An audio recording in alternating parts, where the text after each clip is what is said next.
Hey yo yo yo! Salut les turfeuses, salut les turfeurs, bienvenue pour un nouveau pronostic de Benoît Requin. Merci pour vos likes, pour vos commentaires. N'hésitez pas à vous abonner pour recevoir tous mes pronostics tous les jours. Et pour accéder à tous mes tickets pour la course du Quintet, vous avez deux moyens: par mon site internet Benoît Requin ou par le bouton rejoindre. Ok, place au pronostic du Quintet du samedi 11 septembre, direction Paris-Vincennes pour le prix d'Aubonne. Trot attelé, 2100 mètres, 13 partants car le 14 est non partant. Réunion 1, course 3, indice de confiance 2 sur 5. Ce Quintet est ouvert, ils sont nombreux à pouvoir espérer participer à l'emballage final. On va voir ça ensemble. Cette vidéo, je la tourne avant l'arrivée du Quintet de ce vendredi. Je reviendrai dessus demain. Petit retour sur le Quintet du jeudi 9 septembre. Dans mon pronostic, je vous ai donné le tiercé en 5 chevaux, le quartet en 5 chevaux, le multi en 5 et le Quintet, bref, la totale. Et pour les membres de mon site internet Benoît Requin et les membres Yo-Yo Total VIP, comme les rapports n'étaient pas très élevés, on va retenir en priorité un ticket tiercé dans tous les ordres qui est passé, qui fait 249 €. Ce mois de septembre, il monte à 4641 € de gain et au total, depuis le mois d'octobre, on a atteint la somme de 154 793 € de gain. Vous avez deux moyens pour récupérer mes tickets pour la course du Quintet: par mon site internet Benoît Requin ou par le niveau Yo-Yo Total VIP en passant par le bouton rejoindre. Et je vous ai mis le lien de mon site internet directement dans mon commentaire épinglé. Ok, c'est parti, on commence le pronostic et on commence avec le numéro 1, Electrical Storm. La régularité ne fait pas partie de ses principales qualités. Ces 10 dernières courses, seulement 3 fois à l'arrivée, tout ou rien. Et on écoute Mathias Juice. Electrical Storm a eu un souci avec une protection à un genou la dernière fois, d'où sa faute. Son driver a indiqué qu'il avait beaucoup de ressources. C'est une très bonne nouvelle d'être en première ligne et d'avoir un bon numéro. Je ne pense pas que la grande piste soit un problème, il ne faut pas qu'il aille en tête car il serait trop généreux.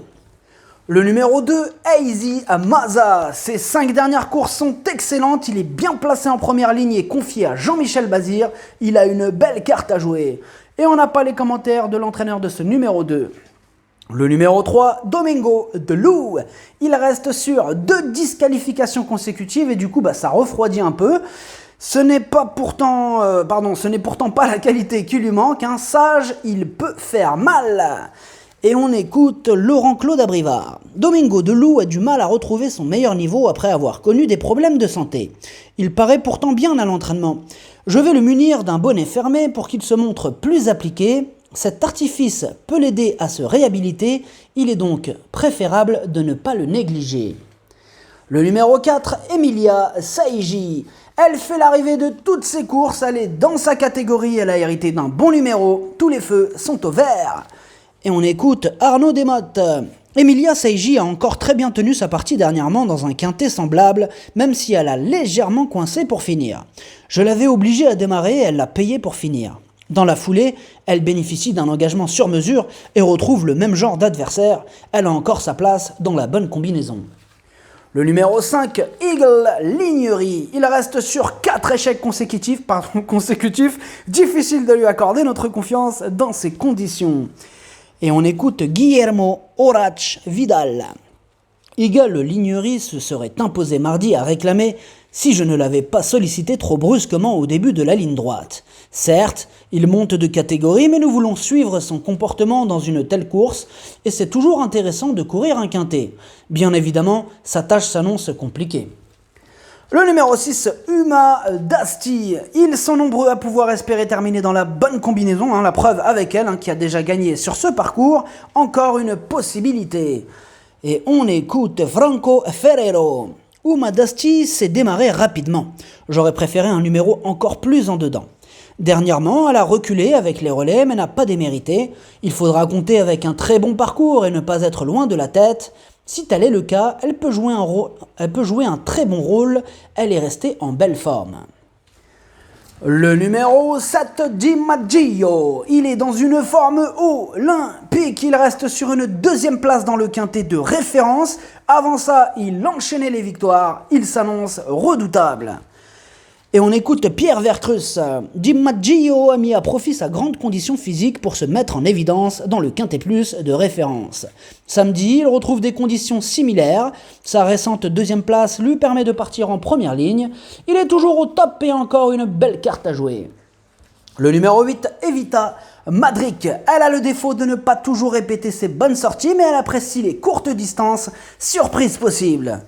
Et on écoute Stéphane Meunier. Evita Madric arrive un peu dans ses gains. Je ne pouvais pas trop la déférer des antérieurs jusqu'à maintenant. Pour lui faire franchir un cap, je lui ôte les fers. Elle sera résinée pour l'occasion. Elle a fait ses preuves sur les 2100 mètres de la grande piste. Elle est prête à faire de son mieux. Sans les 6 ans, je lui vois une très bonne chance. Le numéro 9, Voyage d'amour. C'est la plus riche de ce quintet. Elle aussi apprécie ce parcours. Elle fera encore de son mieux pour obtenir le meilleur classement. Et on écoute Mike Linders. Voyage d'amour est revenu au mieux cet été après avoir eu droit à un peu de vacances. Elle dispose d'un bon engagement au gain, j'espère un bon numéro. Elle peut aller devant comme attendre, si tout se passe bien, j'en attends une bonne performance, elle n'aura que des fers très légers devant. Bon, à noter que son entraîneur voulait un très bon numéro, elle a obtenu le numéro 9.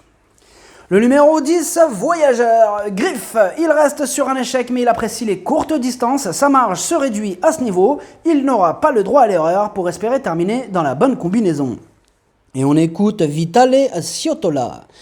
Voyageur, Griff a couru correctement à mêlée du Maine. Je lui ai demandé un effort prématuré et il a coincé.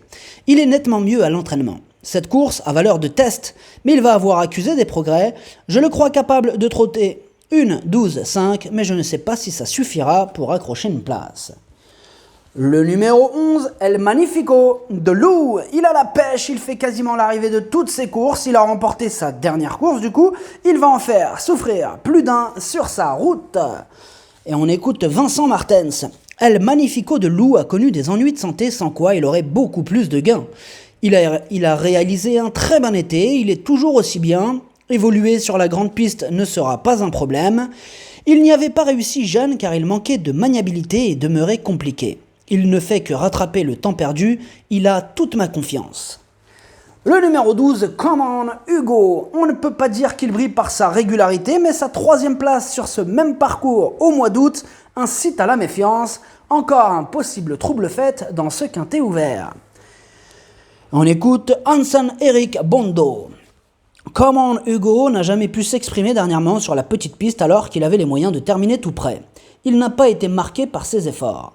Il évolue en très belle forme, la grande piste lui convient bien, il faudra un peu de réussite, mais il a le niveau pour disputer l'arrivée. Le numéro 13, Rocky T. Ce fils de Reddy Cash reste sur 3 belles sorties, il apprécie cette courte distance et il est dans sa catégorie, il est incontournable. Et on écoute Jørgen Westholm. Rocky T volait dans la ligne droite en dernier lieu. Il était juste trop loin pour envisager la victoire. Il répète toutes ses courses et évolue sur la montante à chaque fois. Il faut encore négocier une position en seconde ligne, mais avec un parcours limpide, il doit encore disputer les premières places. Il a ma confiance.